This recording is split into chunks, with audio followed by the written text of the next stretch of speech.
de cada lugar. La publicación era un directorio. Y ahí un autor anónimo, porque ni siquiera está firmado, dice que el oro fue fundado en 1672. Entonces luego alguien retoma esa fecha, ¿no? Y además cuando la retoma no menciona la fuente, sino simplemente dice fue fundado en 1772.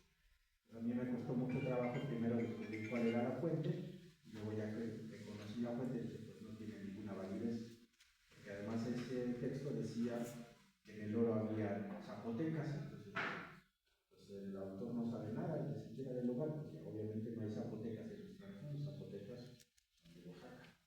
Entonces ya me pareció que era una fuente inválida.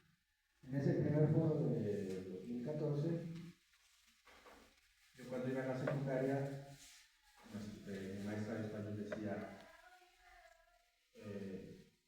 ¿cuál es el gentilicio de los griegos? Ustedes, ¿qué me dirían?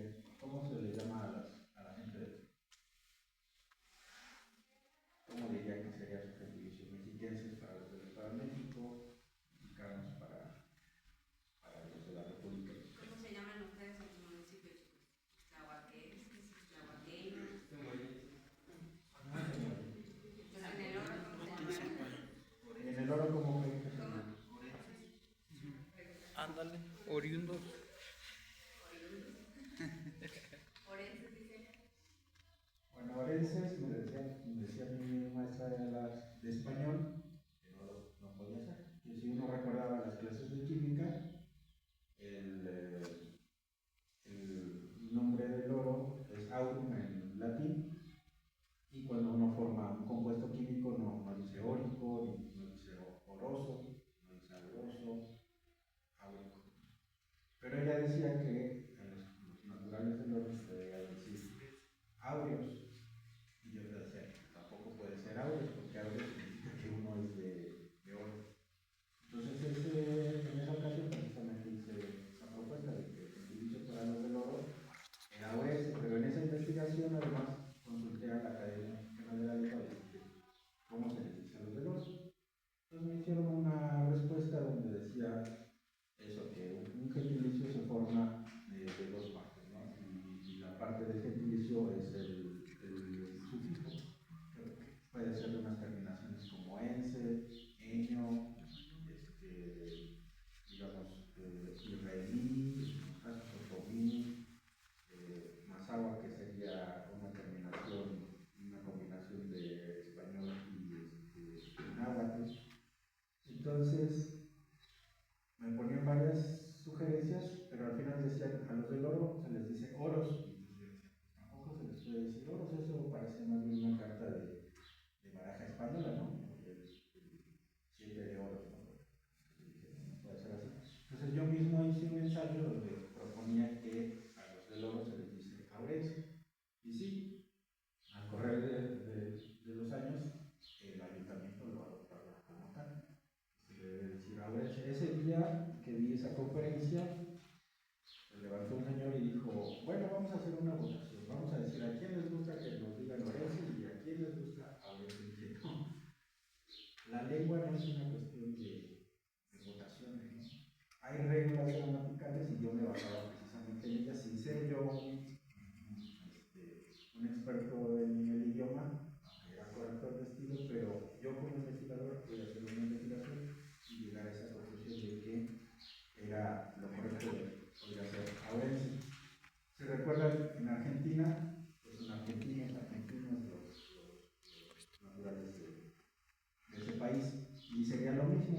Argentum es el nombre latín de plata. Ellos no se llaman platenses, ¿no? Argentinos, argentinas.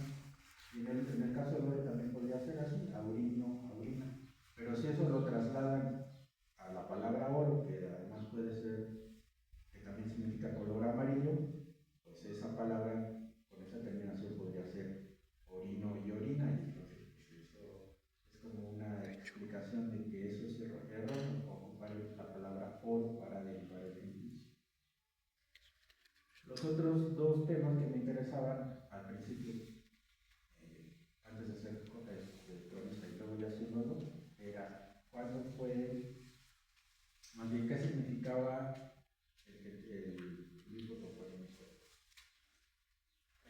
típico, pues lo han de conocer. El del oro no sé si lo conocen, que es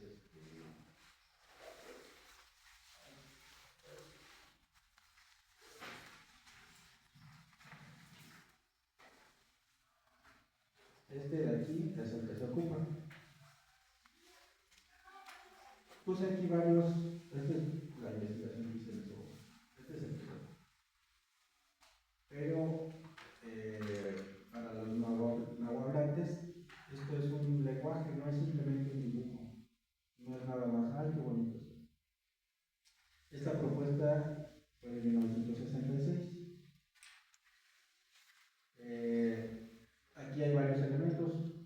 Este es visualmente, digamos, es un cerro, pero no lo es más bien la representación, y además tiene una connotación, que es una arquetipos, que significa que es un señorío, o es una ciudad, no es literalmente un cerro, ¿no? En muchos lugares es el cerro de, en realidad no es literalmente el cerro, sino la ciudad de, o el señorío de. Entonces esto es un cerro, aquí tiene un remate, que parece una bola de béisbol, acá tiene un monstruo de tierra, aquí hay una mano y aquí hay unos lingotes de tierra. Entonces, esto se lo muestras a un nahuablante y te va a decir, si te toma. Y tú dices, si te toma. ¿Y eso qué significa? Todo esto significaría en la cueva, esto es una cueva hecha a mano, en la cueva del cerro de las turquesas. Esta es la representación de la turquesa. Aquí se puede ver en el del centro con un poco más de luz. Pero el oro tiene una representación que es esta de acá. Esta de acá, así se representa el oro. Entonces, este de acá debería de ser el símbolo de nuestro municipio. Sería una traducción literal. Esto se dice Teocuitla, que significa residuo divino, para que vean realmente cuál era el valor que los antiguos mexicanos tenían acerca del oro. Para ellos había piedras más que tenían un valor mayor que el del oro, que era la turquesa, por ejemplo, la obsidiana, sobre todo. Eran la turquesa, eran piedras preciosas, y el oro no tenía un valor no tenía el valor que tenían para los europeos, ¿no? Entonces, el glifo toponímico del oro pues tendría que ser simplemente un círculo con una cruz en el centro y 3 círculos alrededor. Y esa sería una traducción exacta del oro, y sería Teocuitla, entonces sería el símbolo. Esa investigación fue lo que me tuve que documentar sobre ese símbolo y sobre por qué se había hecho esa propuesta. Lo que encontramos muchas veces en la investigación es que alguien hace una propuesta sin ninguna base y luego la gente que no sabe, que es la mayoría, pues la acepta como tal. Entonces esa propuesta de 1966, que no tiene nada que ver con el oro, pues fue aceptada. Y pues también se puede desechar. Lo malo es que ha pasado el tiempo y la gente cree que ese símbolo pues, fue tomado de los fondos, cuando en realidad alguien lo dibujó en ese año, además salió del oro, pero no tenía ninguna base de lo que eso tendría, del significado que eso tendría, que no tiene nada que ver con el oro. El otro tema que me tomó un poco de tiempo entender era cuándo fue erigido el municipio de León. Y ahí también cometieron un error al principio. En 1982 entra como gobernador del Estado de México Alfredo del Mazo González, que era hijo de Alfredo del Mazo Vélez y que fue padre de Alfredo del Mazo Más. Estamos hablando de Alfredo I, segundo y tercero. Bueno, Alfredo II, que era muy joven, que tenía 37 años en ese momento, le pidió a todos los municipios del Estado de México que hicieran una ceremonia de elección municipal para que hubiera una identidad entre los mexicanos. De hecho, a él debemos ese ejemplo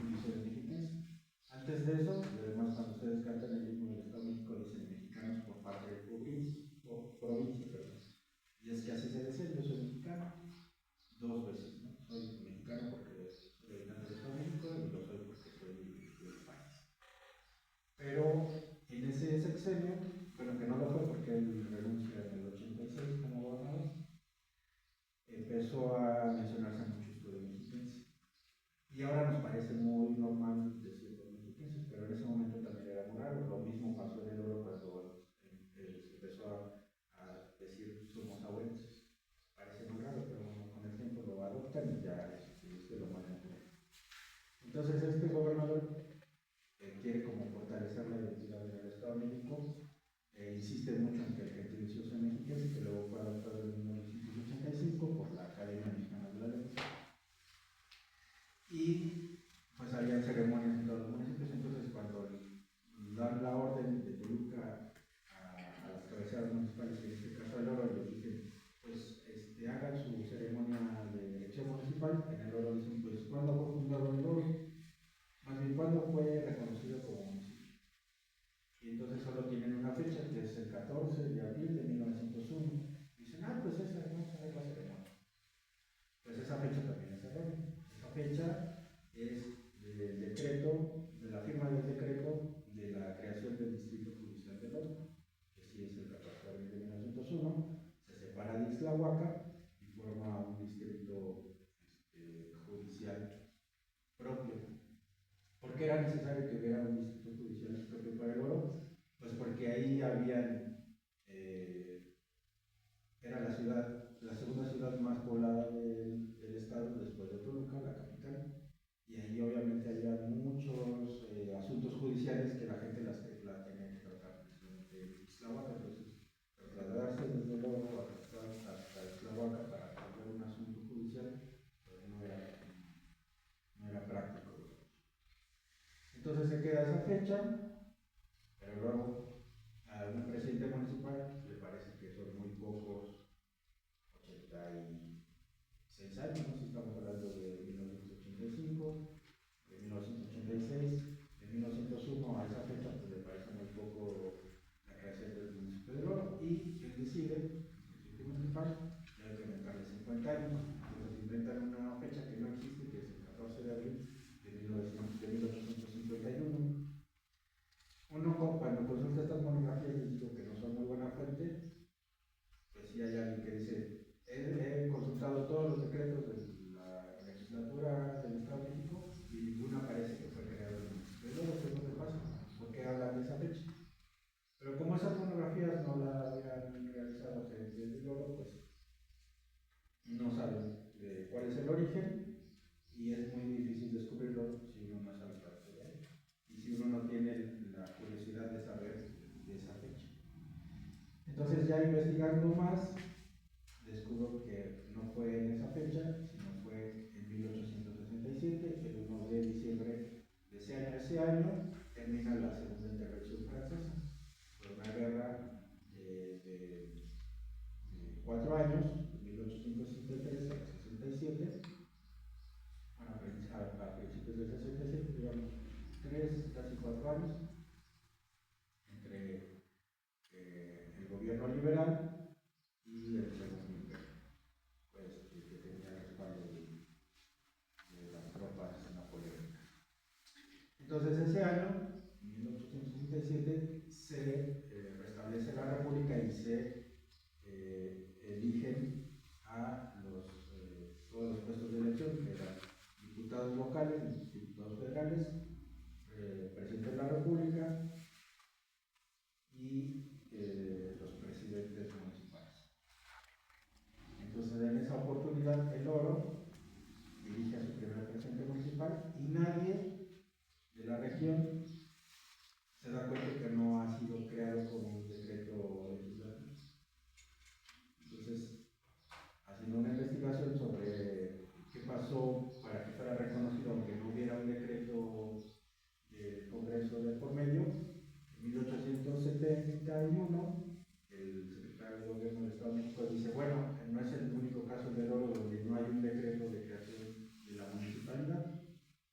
No hemos encontrado ni en los archivos del Poder Ejecutivo, ni en los del Legislativo, ni siquiera en los archivos de las municipalidades, un documento que valide esa creación, pero lo que vamos a hacer es reconocerlo ya, no importa que no tengan ese decreto. Entonces, esa sería la fecha. Y esa fecha la he presentado en el ayuntamiento y les he dicho, esta es la fecha que deberíamos de celebrar, pero bueno, entonces, esos 4 temas los quiero poner como ejemplo de lo que hace, en este caso, un cronista. Y me gustaría que ustedes me preguntaran, no sobre estos temas, porque pues, son temas que nada más están sirviendo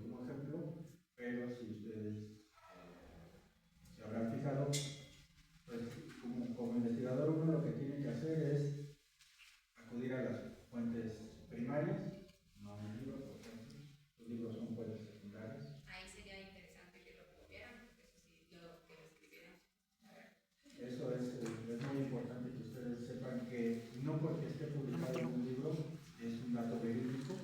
Por eso quiero, como hice yo, pues contrastar todas las fuentes, ver todo lo que se ha publicado, todo lo que hay alrededor de un tema y solamente contrastando en cada una de las fuentes se puede llegar a una verdad, no solamente tomando, es que este dato está en la monografía municipal, la voy a tomar, lo que hacen ustedes o muchas personas es copiar y pegar. Ese ejercicio es el único que hacen, nada más copiar un dato sin detenerse a verificarlo, a menos que sea un dato o muy conocido o una fuente que lo respalde realmente. Hay fuentes, hay personas que escriben sin verificar sus fuentes, sin ver si son fuentes verídicas, y ahí se comete un error porque uno nada más está reproduciendo un dato falso. Y se crea lo que ahora es muy común decir una fake news, que circulan por toda internet y por todas las redes sociales, que es crear a veces deliberadamente noticias falsas, o a veces noticias falsas porque no saben, no tienen conocimiento, en este caso alguien no tiene un conocimiento histórico y cree que tomar un dato así aislado pues es verdadero y lo difunde. Ese sería un gran problema. La otra es pues consultar a los expertos en muchos temas. Yo en todos estos temas, yo tenía, digamos, aunque no soy especialista en algún aspecto, pues si recurro a alguien que lo sea, lo consulto y le pregunto si lo que yo creo que es verdad. Entonces, por ejemplo, cuando historiador gentilicio, pues sí consulté a un experto en el idioma y me dijo, claro, sí es válido, y digamos, respaldó mi planteamiento. La otra parte, como investigador, que es muy importante, es pues, que ustedes hagan precisamente entrevistas. Y otra cosa que quería decir es que a veces también el chisme es un buen ejemplo de lo que un investigador tiene que hacer. Ustedes cuando oyen un chisme, pues les gustaría saber cada una de los integrantes, cada una de las personas que integran un chisme, ¿no? Y entonces puede ver la reacción de uno, de otro y de otro, y no quedarse solamente con una persona, ¿no? A la persona que les pasó el chisme, sino que uno puede dudarlo y decir, pero sí habrá dicho eso. Entonces, claro, preguntar a los que están realmente involucrados, y entonces ustedes mismos, de esa forma, es como también trabajo un investigador, viendo todas las versiones, y solamente de esa forma ustedes pueden descubrir realmente qué pasó en alguna circunstancia, no solamente quedándose con una versión. Entonces, bueno, si quieren preguntarme algo, si quieres saber ya en una investigación qué es lo que se tiene que hacer. Pero no pregunten todos al mismo tiempo, nada más. Perdón. Me aceleré.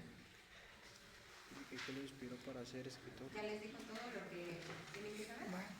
¿Qué lo inspiró para ser escritor? Bueno, eso tiene que ver mucho, en mi caso, con una historia personal. Yo crecí con mi abuela, y mi abuela era dueña de la restauración, lo cual también era un poco curioso, ¿no? Fue una mujer, a la muerte de mi esposo, que se haga cargo de mi negocio, era una restauración y se podía matar. Entonces, yo empecé a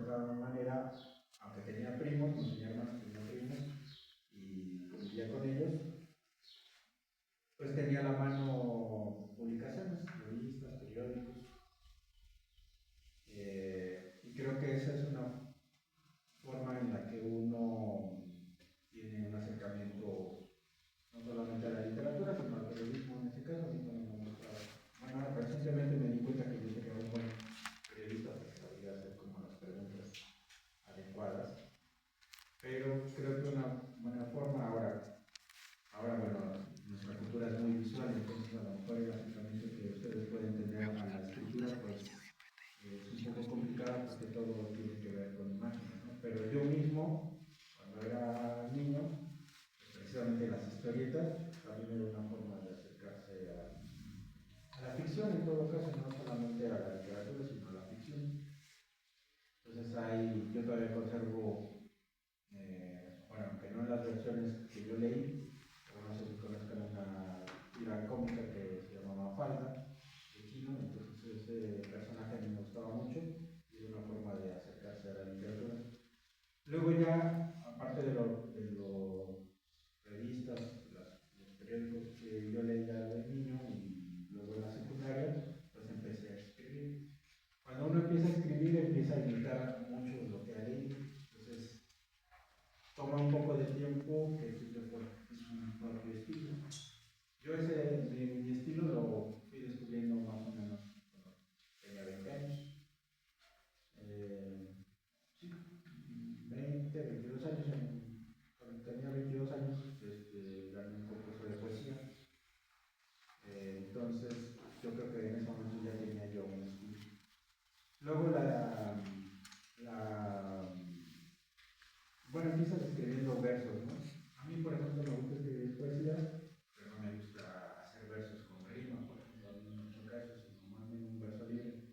Luego me interesó la narrativa, que luego uno se puede confundir entre el relato y el cuento.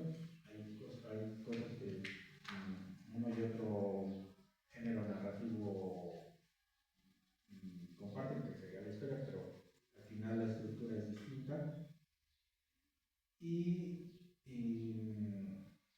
Bueno, pues escribí cuentos para niños. Primero los escribí para un programa de radio, luego seguí escribiéndolos ya no para el radio. Y lo que he descubierto últimamente es que más bien soy bueno haciendo ensayos literarios, ensayos históricos, más que la narrativa o la poesía. Pero el trabajo, por ejemplo, de un periodista de prensa, pues también es eso, escribir. Entonces, aunque ya me toma menos tiempo escribir, pues sí, ya se me complica.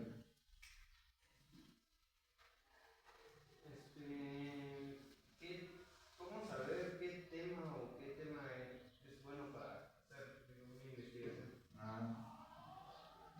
Pues fíjate que hay muchas veces, bueno, primero empieza uno por temas que le interesen y de los que uno más o menos tiene mayor conocimiento. Pero luego, yo lo que he hecho últimamente es tomar temas de temas que no conozco. Y lo que empiezo a hacer es precisamente investigación, o sea, documentarme lo más que puedo sobre un tema. Además, me gusta mucho al momento de hacer un ensayo establecer cronológicamente muy bien todo cómo fue que pasó. Aunque luego cuando lo lees parece muy sencillo y parece que ya se ha publicado esa forma, yo he descubierto que no. Todas las veces que hago ese ejercicio de narrar los hechos de forma cronológica, estrictamente cronológica, primero para saber cómo pasaron, no se hace y además me cuesta mucho trabajo, pero creo que sí sirve a entender un tema, en este caso un tema histórico, pero también en los temas literarios. Lo que hago es eso, es poner fechas muy precisas. A veces yo entiendo que la historia no es eso, ¿no? La historia no son nada más fechas. Yo sí, obviamente entiendo que hay procesos históricos más complejos de mediana y larga duración que uno debe de analizar. Esa es otra parte que también quería mencionarles, que un historiador debe analizar siempre. Tiene que hacer un análisis lo más profundo posible de un tema y no hacerlo de forma superficial. Entonces, los últimos temas que yo he abordado son temas de los que no conozco, pero sí me interesa tratarlos. Por ejemplo, acabo de descubrir que en los años 60, en Tlacomulco, había un profesor de la secundaria número 23, que ahora se llama Ciro Favela, que anualmente publicaba una revista. Y él hacía toda la revista. Y luego, preguntándole al cronista del satélite si conocía a ese profesor, me dijo: claro, fue mi profesor en la secundaria, pero además él no había pensado en ser profesor. Se le abrió la oportunidad de ser profesor y además era un profesor que, sin tener la preparación, tenía la curiosidad de investigar, y entonces lo que hacía era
y pues se fue superando a sí mismo. También eso es algo que uno tiene que hacer, ¿no?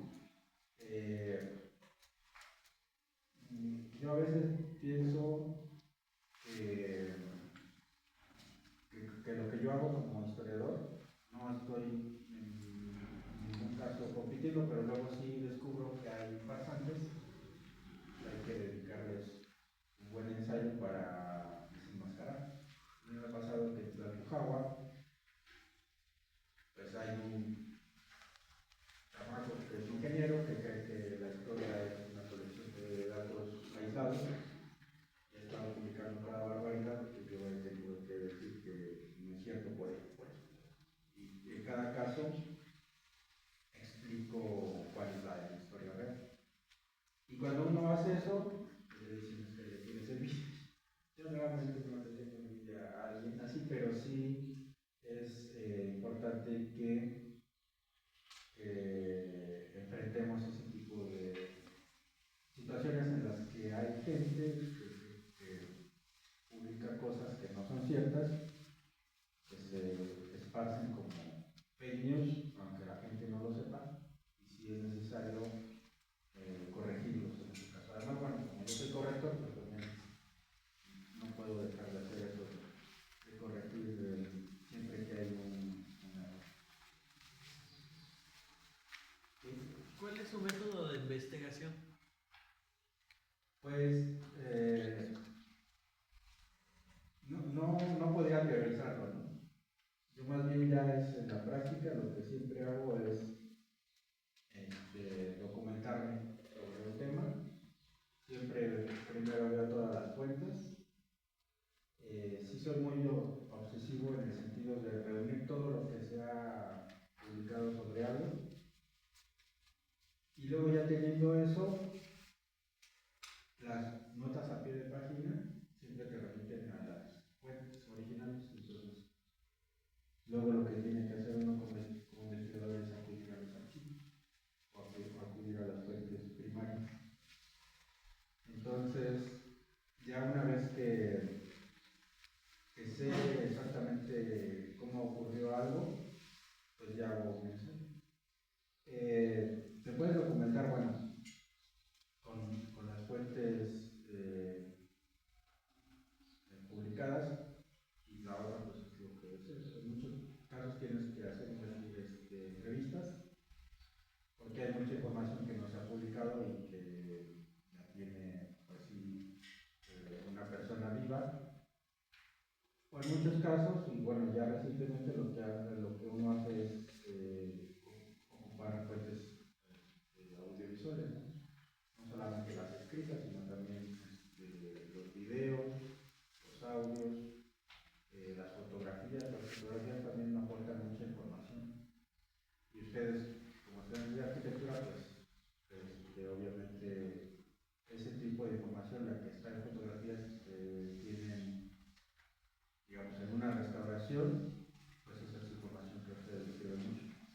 Hace poco un arquitecto me donó una colección fotográfica del oro de 1973 y uno puede ver que habían unas fachadas preciosas que ahora ya no existen, lamentablemente. Entonces, todos los documentos, de hecho, cuando estudié la carrera, pues precisamente yo le preguntaba a un maestro, bueno, ¿qué las ciencias de la información no bastaría con que se llamara así la carrera? ¿Por qué tiene que ser ciencias de la información documental? Decía, bueno, es que esto, UMB, pues es información, pero una información documental, pues es más que eso, ¿no? Es más que un símbolo como el extintor, que está aportando una información, pero una información documental, pues tiene que ver, el documento de hecho es no solamente el papel, el documento también es un audiovisual, el documento es una fotografía. De hecho, todos esos repositorios, en todos esos repositorios, yo si hubiera seguido trabajando, podría haber estado en cualquiera, o sea, no solamente en una biblioteca, en una hemeroteca, en una fototeca, en una pinacoteca, que sería donde hay pinturas, en una fototeca, no sé si yo lo mencioné, en una cineteca. Todos esos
familiares sirven mucho para avanzar las investigaciones, pero siempre es muy complicado hacer el trabajo solo, sobre todo cuando tiene que ver con la investigación. Por eso muchos de las universidades o los centros de investigación pues, tienen colaboradores. Aunque hay un investigador, generalmente un instituto de investigación, un centro de investigación, tiene un investigador titular, tiene muchos auxiliares, que generalmente son sus alumnos o son egresados y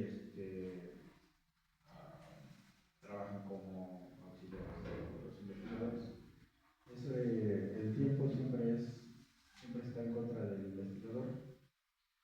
Hay muchos investigadores que además tienen que cumplir con con estas cuotas, digamos, de investigaciones publicadas o dictaminadas, ¿no? Yo no tengo esa presión de presentar una investigación cada tanto, pero sí estoy al pendiente de las convocatorias que se hacen de coloquios o de seminarios para participar y siempre que participo lo hago con una investigación pues inédita o en todo caso una investigación que he estado enriqueciendo, digamos. Hay temas que yo he trabajado y que luego pues también pasa que una investigación no se agota, ¿no? Lo que yo publico luego al seguir investigando pues sale más información, no queda solamente en eso. Y todo el tiempo estoy haciendo investigación, digamos. No tengo un horario para eso, porque es un tema que me interesa mucho, pero además también estoy al pendiente de lo que se está publicando sobre el oro y su región, para luego invitarlos al foro que hago cada 2 años. Los primeros 5 años los hice anualmente y luego ya cada 2 años. Este año de hecho lo voy a hacer de forma de videoconferencias, pero pregrabadas, no en vivo, pregrabadas, porque no sé si les ocurra que a partir de la pandemia pues se han hecho muchas conexiones virtuales, pero en regiones rurales como las nuestras, pues esa a veces no funciona, a veces generalmente se va la luz o hay una mala conexión de internet, y entonces es muy frustrante que estés transmitiendo en vivo y que diga no se oye, ya se perdió la señal. Entonces lo que voy a hacer este año es más bien que se graben las conferencias y que se transmitan luego en Facebook. ¿Algún otro problema que uno haya enfrentado? Más bien, más que problemas, es que luego sucede que las investigaciones que uno presenta no son tomadas en cuenta. Y eso no solamente pasa en el caso de un historiador, sino pues en un montón de cosas. Mi hermana es arquitecta, está ahí al fondo. Hemos hecho proyectos para el oro, son proyectos pues muy bien pensados, muy bien hechos. Entonces ese trabajo de investigación que toma tiempo en realizarse y que uno piensa que es importante que se tome en cuenta, al final no se le da el valor que tiene. Eso sería, más bien a veces es muy frustrante eso, que el tiempo que yo dedico a la investigación, que además necesito dedicarle mucho tiempo, pues luego, bueno, yo espero que en el futuro cuando yo muera, ya alguien retome mis investigaciones y diga, ay, mira, ya fue bueno. Pero por ahora, el trabajo que hago, pues es poco valorado. Para usted, ¿por qué es importante recapitular la historia así del municipio, del estado? No sé. Pues creo que es muy importante la historia porque nos explica siempre el presente. Siempre saber de historia te da una perspectiva del presente. Es más fácil entender muchos procesos. Como un ejemplo, tiene que ver obviamente con el oro. El oro era un gran centro económico, político, social, además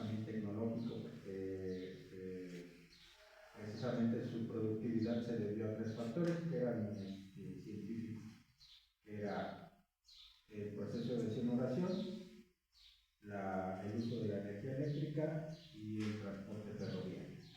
Esos tres factores hicieron que el oro tuviera una producción enorme de minerales.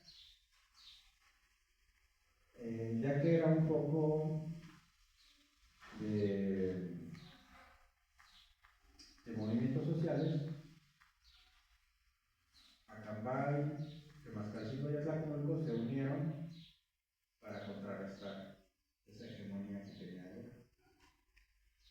Ese grupo se llama ATA, que además ustedes pueden ubicarlo porque hay una avenida en Atlacomulco que se llama Avenida ATA y hay un centro comercial que se llama ATA. Eso significa esas tres iniciales, Atlacomulco, Temascalcingo, Atomac. Ese grupo político luego se convirtió en el grupo Atlacomulco, que no sé si ustedes hayan oído hablar de él, pero era un grupo que imponía a los gobernadores del estado. En el 42 asesinan al gobernador del Estado de México, que era de Mascaltepec, y ponen a Isidro Fadera. Isidro Fadera lo que hizo fue convertir a Atlacomulco, que era una ranchería, además ni siquiera tenía estación del ferrocarril, lo convirtió en un nodo de comunicación terrestre. Ahora es más fácil que ustedes vean que hacia Atlacomulco parten un montón de rutas. De Guadalajara hasta Morelia, de Acambay te vas hacia el Bajío, hacia el norte del país. Ahora mismo de aquí se puede tomar el arco norte. Entonces, ese tipo de conexiones terrestres en realidad favorecen a un grupo político. Porque bueno, sabemos que ellos son el principio de las líneas de autobuses. Entonces, que haya esa frecuencia en la circulación, pues beneficia a ese punto porque bueno, se ha convertido en un punto económico. Pero todos los beneficios económicos se dan ahí en ese punto. Entonces, cuando tú te preguntas, ¿y el oro por qué dejó de tener cierto desarrollo? Pues es por eso, porque hubo un bloqueo de los grupos políticos de la región y hubo un aislamiento. Entonces, si tú ese análisis lo haces a partir de la historia, entenderás por qué el oro tiene ahora ese crecimiento. Pero ese mismo análisis lo puedes hacer en un montón de municipios, que ocurre de la misma forma. Pues, hay muchos elementos que los entiendes por esos procesos históricos de mediano y largo duración. Entonces, yo creo que además un historiador tiene una mayor libertad de pensamiento, que creo que es lo que nos hace falta, sobre todo en esta época. Hay mucha propaganda de todas las vertientes del gobierno, de la Cámara de Diputados, de los senadores, de la Presidencia de la República, del gobierno estatal, de los gobiernos municipales. Hay propaganda en todos los sentidos. Entonces, sí se necesita gente crítica, de pensamiento, que tenga un pensamiento propio, para pues, analizar la situación actual y no dejarse llevar por mensajes de propaganda. Pensaría en el sentido de que siempre es mejor tener un pensamiento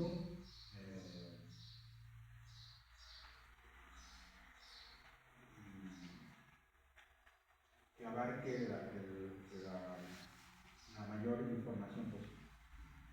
Que uno esté informado de muchas fuentes y sepa discernir entre lo que puede ser una mentira y lo que puede ser verdad. Entonces, sí creo que hay que informarnos partiendo de todas las fuentes posibles. Y que siempre hay un mensaje detrás, entonces también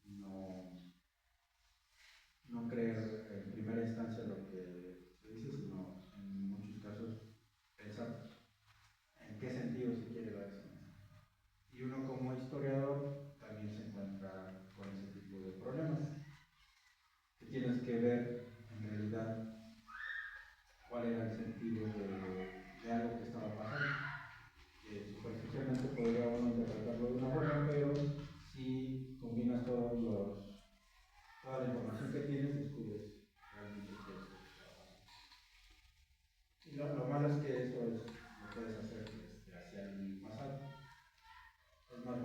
descubrir un montón de cosas del pasado porque tienes mucha información a la que tienes en el presente, que es difícil ver hacia dónde puede ir una posición.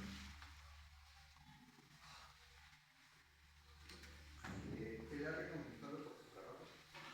Bueno, como cronista, sí tengo un sueldo, no es muy bueno, pero es suficiente para seguir haciendo investigación. No pido viáticos, por ejemplo. La otra, en un trienio no me pagaron 3 años y yo seguí trabajando. Pero sí es apasionante poderse dedicar a la investigación. Es muy satisfactorio. Yo en mi caso he hecho descubrimientos sobre el oro que no se habían publicado antes porque no se había hecho una investigación profesional. Y esa es otra cosa que me faltaba decir. Que hay que ser muy profesional en el trabajo de investigación. Y eso significa, pues, bueno, en mi caso, ser muy honesto en cuanto a lo que doy a conocer, porque luego lo que hacen muchos cronistas es exagerar cosas que no vienen al caso. No me gusta exagerar, yo creo que la historia, no solamente del oro, sino la regional, que es un tema más bien que me interesa, no solamente la historia municipal, sino la historia regional me interesa mucho. Pues es muy rica en sí, nada más que hace falta dedicarle un estudio formal a ello.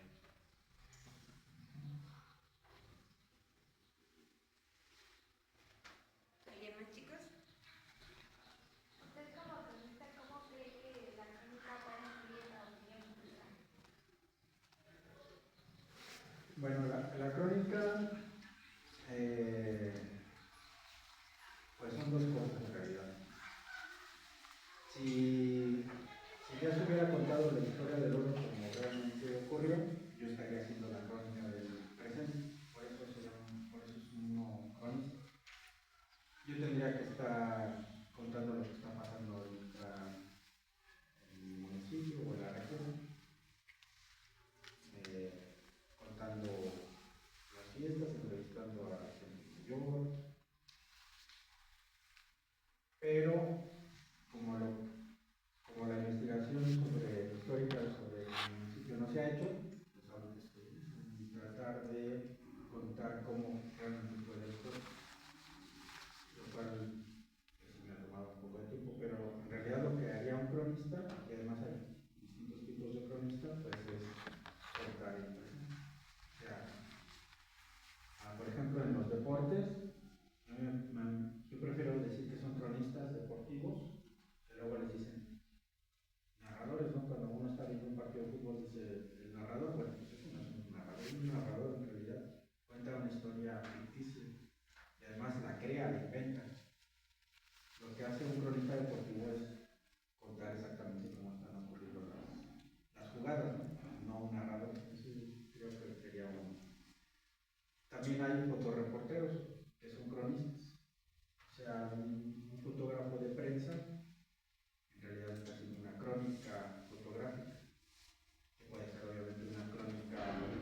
siempre la opinión del cronista cuando se trata de hacer una, ya no digamos una restauración porque eso lo hace un profesional, pero sí cuando se piensa en hacer una remodelación o una rehabilitación, que le dicen de mal manera, pues sí la opinión de un cronista que sabe sobre la historia del municipio pues, debería de ser tomada en cuenta.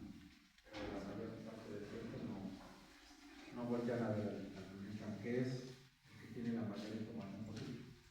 A mí hace 3 días me habló un director del ayuntamiento para preguntarme sobre la Casa de Cultura y me llamó a mí porque sabe que yo tengo la mayor información sobre varios de esos temas. Entonces, son pocos los funcionarios que saben que pueden recurrir a mí para un tema o una información que ellos necesitan. Y generalmente la gente se acerca poco a mí, pero por mi propia personalidad creo, y eso también es un problema, porque yo soy muy abierto en cuanto a aportar la información que me soliciten, pero no sé, mi aspecto a veces causa, pues no sé, no mucha Confianza. ¿cómo? Confianza. Sí, probablemente me confianza, a lo mejor creen que soy que tengo un mal carácter, o no sé, pues, a veces hay esa barrera en respecto a un especialista o que causa algo que impide que pueda acercar, cuando en realidad los investigadores, la mayor parte de ellos son muy accesibles y que brindan la información. Hay otros que son muy recelosos y no te dan nada de información. Es un problema porque yo sé que soy un servidor público y no puedo negarme a dar ninguna información. Como muchos investigadores universitarios también tendrían que dar la información cuando hay alguna empresa, por ejemplo. Pero a veces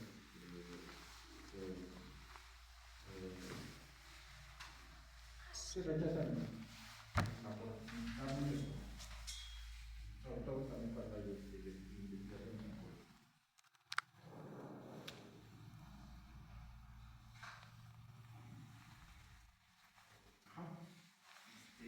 ¿Qué tema de la arquitectura le llama más la atención para hacer su profesión? Bueno, yo de hecho la primera profesión que pensé antes de tomar una carrera era arquitectura. Era una disciplina que a mí me interesaba mucho. Luego pensé en psicología, pensé en medicina, en agronomía, antropología. Al final pensé un poco en derecho. Pero la arquitectura a mí me interesa mucho. Desde muy joven, digamos, porque me parece un arte. La arquitectura me parece que es una disciplina artística y el arte es una profesión que yo envidio mucho. Admiro mucho a los pintores o pintoras, a alguien que realiza esculturas, y la arquitectura me parece que está dentro de las bellas artes. Entonces, a mí en la arquitectura me gustan mucho los detalles cuando tienen que ver con algo histórico, están llenos de detalles. Como que tenían todo el tiempo del mundo para hacer un montón de detalles en la arquitectura, pero también soy sensible a la arquitectura moderna, también me gusta. Eso, a veces en el brutalismo, por ejemplo, hay cosas que me interesan de eso. Pero la arquitectura también tiene que ver con el tiempo. La arquitectura, por ejemplo, en el Oro es un atractivo turístico porque se ha conservado el aspecto de una ciudad de principios del siglo XX. Pero uno ve la arquitectura actual, pues, no tiene ningún valor. Entonces, uno puede ser sensible a ese tipo de cambios en el tiempo y decir, pues se podría imitar ese estilo. De hecho, se ha imitado. Hay 3 inmuebles que a primera vista uno pensaría que son contemporáneos del Teatro Juárez o del Palacio Municipal, y no,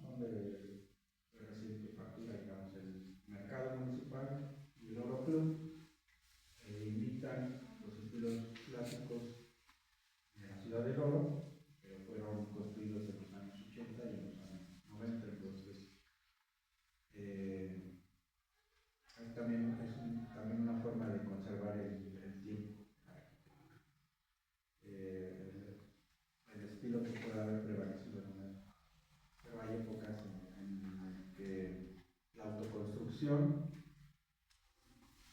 pues a ustedes creo que no les agradaría porque hay trabajos que se podrían haber hecho muy bien con la guía de un arquitecto, y en la autoconstrucción pues lo que generan es un paisaje urbano, podríamos decir. A mí me gusta mucho el paisaje, que es otra característica que tiene el oro. Tiene tanto arquitectura histórica como un paisaje natural que lo hace atractivo. Y este arquitecto que hizo estos dos inmuebles que les digo de hace 30, 40 años, pues era un especialista en arquitectura del paisaje. Aunque en este caso no lo aplico, pero sí hay que pensar en las edificaciones como parte del paisaje. Eso también me interesa mucho.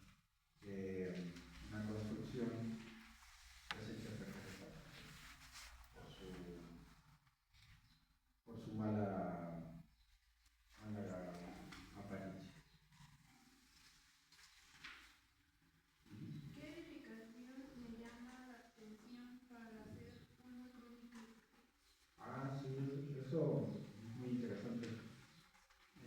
Sí he conseguido libros sobre arquitectura porque precisamente me gustaría hacer crónicas de los inmuebles. Que sí hay que tener mucha información al respecto, no simplemente escribir lo que uno pensaría a primera vista, ¿no? Sí hay que tener conocimiento de eso, y no siendo un especialista, pues sí me he estado documentando para hacer una crónica. En el caso del oro, sí hace falta esa crónica de la arquitectura, porque las guías de turistas, los guías o los guías de turistas, pues dicen barbaridades acerca del estilo arquitectónico. Entonces, a mí me interesan mucho los inmuebles históricos, y sí debo intentar hacer una crónica precisamente de eso. Aquí lo que descubrimos en la región, luego son construcciones muy hermosas que pasan desapercibidas. Entonces creo que como cronista esa sería una tarea pendiente, incluir edificaciones. De hecho, ahora que veníamos de camino encontramos un par de ejemplos de eso, que sí pues se van perdiendo. Allá mismo en el Oro hay una colonia, le decimos el Atorón, que allá mismo lo estábamos recorriendo, y sí ya son muy pocos los ejemplos de inmuebles históricos que no lo son, en el sentido de que sean inmuebles públicos, sino que son privados, pero sí conservaban muchos elementos de la época, y ya los están demoliendo por desgracia, y empleando materiales que no son los adecuados, ¿no? Porque las edificaciones eran de adobe, pero pues sí, el adobe es un material que sirve muy bien para una casa habitación, y ahora pues son bloques de qué no son realmente.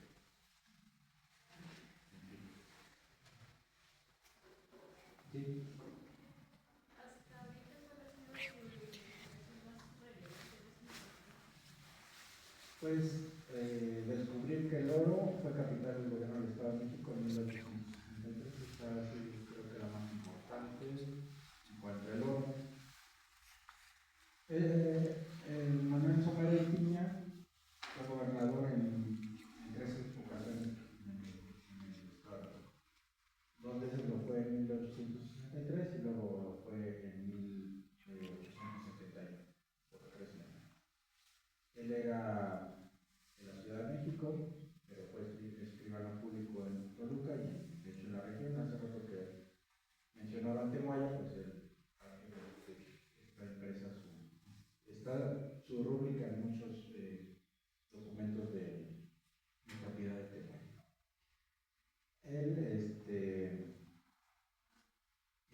Juárez, el ejército francés toma la ciudad de Puebla, se dirige hacia la Ciudad de México. Juárez, que entonces era presidente, se va hacia el norte del país.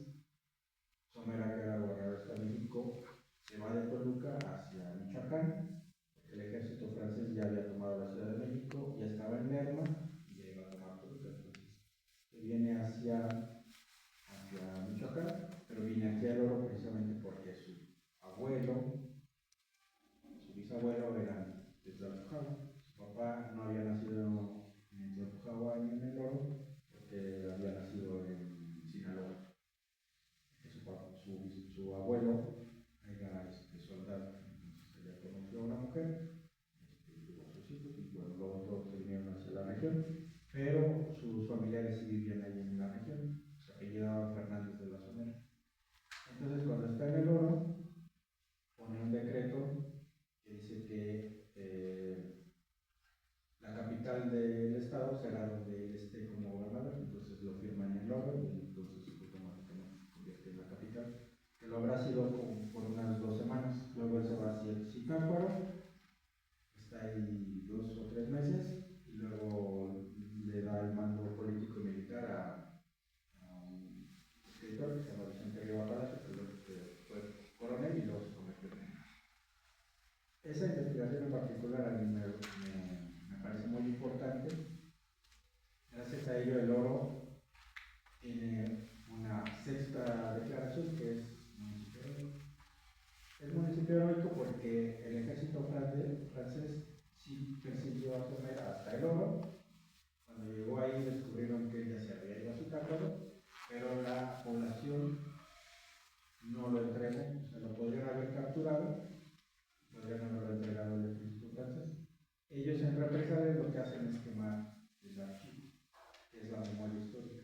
Entonces, aunque no hay un hecho de sangre, generalmente lo que podrían haber hecho era o fusilar a algunas personas o haber quemado el pueblo, y lo que deciden es quemar el archivo. Y también duele mucho porque es nuestra memoria histórica. Entonces, el Oro primero fue capital provisional del gobierno del Estado de México en 1863, fue distrito judicial, luego fue distrito político y lingüístico, luego fue pueblo con encanto, luego fue pueblo mágico, municipio heroico y la última denominación es la de zona de monumentos históricos. Son las 7 declaratorias que tiene el Oro, que es difícil que otro municipio los tenga. Y en cuanto a la literatura, hay personajes que he estudiado y también me parece que ha sido muy importante recuperarlos. Una cuentista de Tlalpujahua muy buena, se llama María Guerra, hice un ensayo sobre ella, lo publicó la Universidad de Guadalajara, en una antología que publicaron hace 2 años, me parece. Hay otra cuentista de Lord que se llama Bella Marmolejo Sofá, que es muy buena, pero no ha escrito los libros. Y ahora estoy estudiando más personajes que han escrito y que tienen que ver con la región de Lord y Tlalpujahua, porque es un antiguo distrito minero y los sigo contemplando los dos, aunque sea uno del estado de México. Pero este es lo de Somera y los escritores que he estado rescatando. Lo principal, las principales invitaciones. Bueno, que a mí me satisfacen. A ver.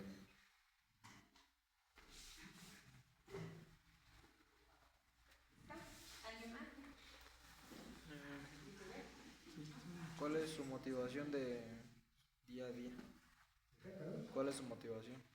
¿Mi motivación? Sí, para seguir escribiendo. Bueno, ya lo mencioné hace rato, mi motivación es que alguien en algún momento retome mis investigaciones, aunque yo ya no estoy en este plano. Porque creo que a veces uno no valora ese tipo de investigaciones, sino mucho tiempo. Pero bueno, sí me motiva a seguir investigando, pues por la satisfacción de hacer una investigación lo más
distancia física, porque obviamente eso era inmediato.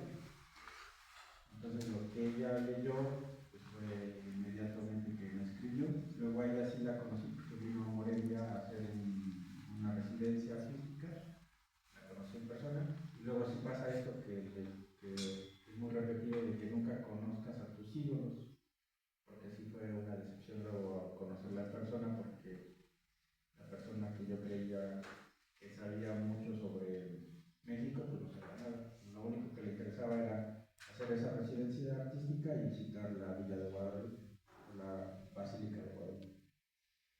Pero no sabía quién era Pedro Páramo, por ejemplo, no sabía sobre la música contemporánea mexicana, ese tipo de cosas.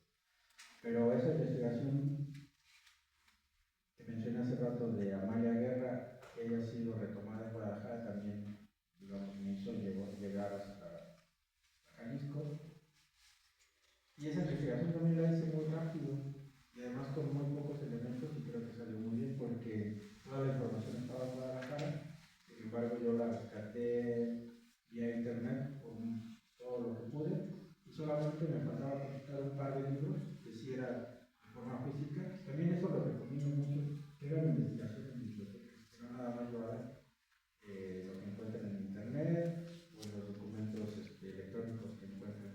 Hagan investigación también en bibliotecas. Eso lo descubrí en dos investigaciones, pero les voy a mencionar esta primera. Me faltaban solo muy pocos libros de consultar sobre Amalia Guerra, solamente los podía encontrar en Guadalajara.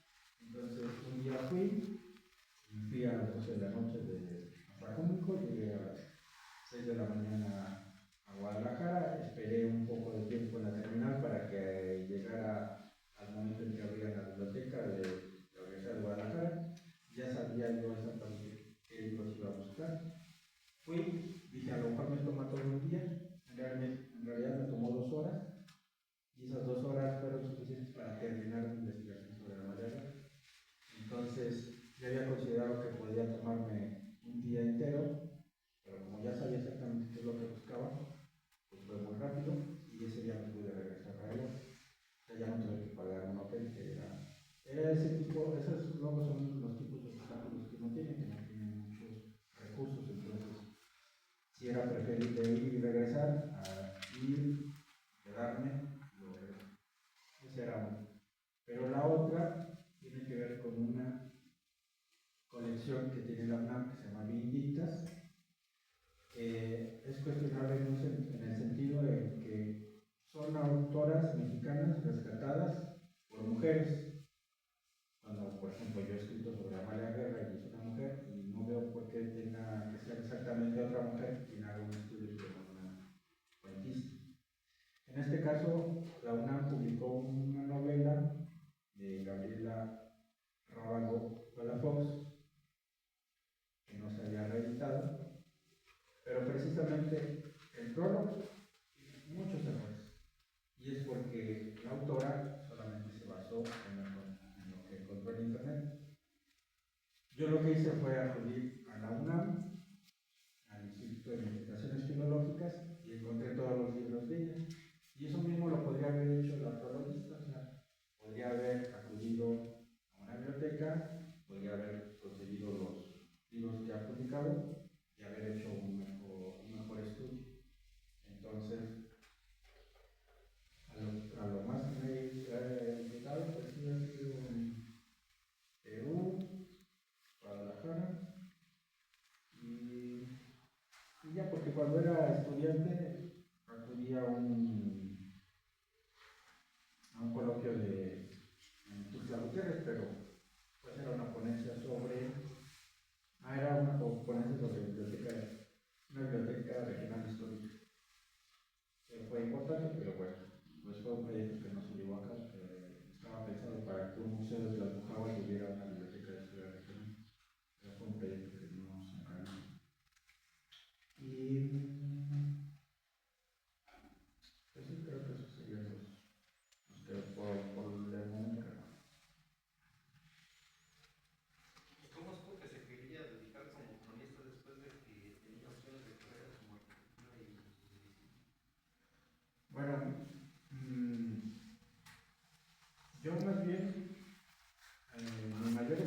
inicia es editorial. De hecho, ahora mismo corrijo libros, y los edito. Desde el 2018 llevo 10 libros publicados. Y eso también tiene que ver con la pregunta anterior de hasta dónde llega uno. Entonces, realmente ya tengo un cierto prestigio como editor, entonces ya más bien me buscan y me encargan de editar libros. Ahorita mismo estoy editando un manual de terapia de pareja. Entonces, todos los temas que yo puedo corregir son muy diversos. Y el siguiente libro que voy a corregir va a ser sobre un diálogo de la autora con Jesús, por ejemplo. Y otro que me van a encargar, pero eso no es muy seguro, en mayo, es sobre la Cámara Mexicana de la Industria de la Construcción, que cumple 40 años en el estado. Entonces, pues sí, si solamente tuviera mi trabajo como cronista, no me alcanzaría para nada. Entonces, una parte de mi trabajo es la de editor. Y ese trabajo me gusta mucho y sí tiene que ver también con la investigación, porque yo mismo cuando estoy corrigiendo, como les decía al principio, un libro y tengo alguna duda sobre algo que está ahí escrito, lo consulto con el autor y luego el autor no sabe, yo mismo hago una investigación muy breve sobre ese caso. Sí me ha pasado, de hecho, en cada libro que he publicado, de hecho, desde mayo he publicado 4 libros con Jesús Arzate Becerril, que es el cronista municipal, y el último de ellos se llama Memorias de un charro, que es sobre Octavio Chávez, charro de Toluca. Entonces, hay una foto donde él está en La Habana y Jesús y él, bueno, Jesús le había preguntado a Octavio, don Octavio, quién era el que aparecía en la foto y decía Fidel Castro. Y yo vi la foto y dije, claro que no, es su hermano, que es muy parecido, pero es Ramón Castro Ruz. Entonces, ese tipo de detalles como editor forman parte de investigaciones, aunque sean muy pequeñas, pero son las que tengo que realizar para que el libro luego no tenga este tipo de errores de que digan cómo es posible que haya puesto que Fidel Castro, que nadie se dio cuenta de eso, y yo como editor me tengo que dar cuenta de eso. Y ese gusto pues lo descubrí, pues sí, cuando iba a la secundaria, cuando hice mi primera vez, luego cuando empecé a hacer corrección de estilo. Pero el de cronista llegó sin que yo lo buscara. Yo no buscaba ser cronista porque bueno, ahora veo que abre muchas puertas. Cuando hago una investigación es muy importante decir que soy cronista y me dan la confianza para hacer ciertas investigaciones, pero yo no lo había contemplado como una aspiración. Lo que pasó en ese momento es que, como estaba organizando ese foro de historia y cultura del oro, el que era cronista me dijo, ¿por qué no me reemplazas? Ya no quiero ser cronista. Bueno, y fue a partir de que él hizo la propuesta de salir, pues me hicieron como cronista y luego he sido ratificado en 4 administraciones. Todavía estoy cronista en funciones, pero en mayo espero que me vuelvan a reelegir por otros 3 años.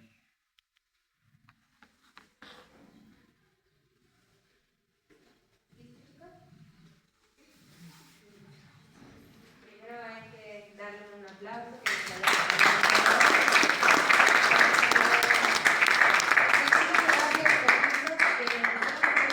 pueden usar esta